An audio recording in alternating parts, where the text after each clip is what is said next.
Pedro Taduran versus Christian Balunan.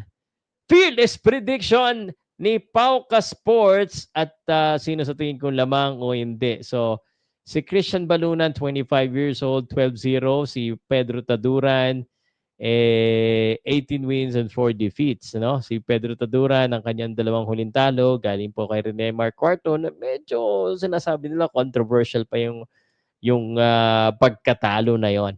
Eto na, ang ating pong prediction. So, sa akin pong palagay, lamang po si Pedro Taduran dito. Christian Balunan is coming up. Pero if you look at his fight record, wala pa po talaga siyang nakakalaban na medyo matindi. No? Yung mga nakakalaban niya po na yan, actually, hindi rin ganun kagandahan yung record eh. If I remember it. But he is undefeated. So, Robert Paradero, medyo naging journeyman. Dexter Alimento, nako, sunod-sunod din yung talo. Clyde Zarcon, sunod-sunod. Ito ang medyo okay na nakalaban niya. Ninakaut niya, pero still not really someone that we know.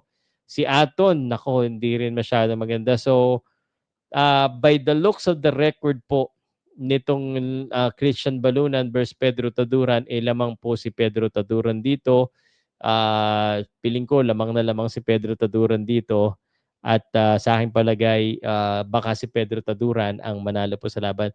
No, ano to ha, and I'm very proud kay Christian Balunan, sa PMI at saka kay Sir Edito Villamor, pero my prediction based on sa nakita kong sa record nila, talagang iba po yung level ni Pedro Taduran dito sa laban na ito.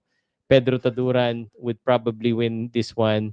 And if I know Pedro Taduran may be looking for a knockout. And that could happen. Pero again, pwedeng mangyari, lahat pwedeng mangyari sa ano, no? Lahat pwedeng mangyari sa boxing. So, good luck kay Christian Balunan, but I think Pedro Taduran got this one. So that's my first prediction.